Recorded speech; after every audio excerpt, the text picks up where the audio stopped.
Battlefield 3 is a game that we all probably played when we were kids, and playing it again for this video brought back so many good memories. I can't really remember playing the multiplayer back then because I was a mindless child that didn't know how to connect to a server, but I compensated by playing the campaign a lot. And I mean a lot. And playing this game again and looking at the state the Battlefield series is in now made me a bit sad because these games were true competitors to Call of Duty, and to this day this game is amazing. Yes, it doesn't hold up visually, but in terms of gameplay and story it's much better than what you'd expect for a game that is now 12 years old. But before saying more, you need to like and subscribe right now. This game is filled with memorable moments, be it the earthquake at the beginning or the plane mission which visually could maybe still pass for today, or the tank mission which might be one of the best missions ever in an FPS, or the nuke blowing up in Paris. This game has it all. Epic moments, sad moments and badass moments. But undoubtedly, the best thing about this game is the story and the big moments. And for an FPS story it's actually really complex and has really morally ambiguous moments.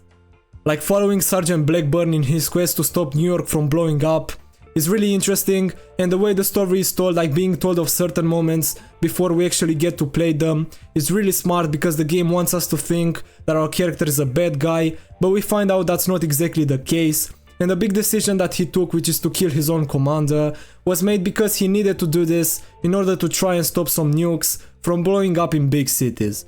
So Sergeant Blackburn is sort of put in this whole plot to save the world by sheer accident. The level design is also great, every region we play in is believable and it feels realistic, but still, the game isn't perfect, like the characters are really forgettable. At the end of the game, when one of our friends dies, I was like, alright. Who the fuck is that guy? And the main bad guy of the game, Solomon, you only see him twice, and one time you smash his face in with a brick, so he is kind of forgettable. But again, those cool moments are what made this game so memorable. That tank mission and bringing true democracy to Iran really made me feel like going to Walmart and buying some guns, and I'm from Eastern Europe.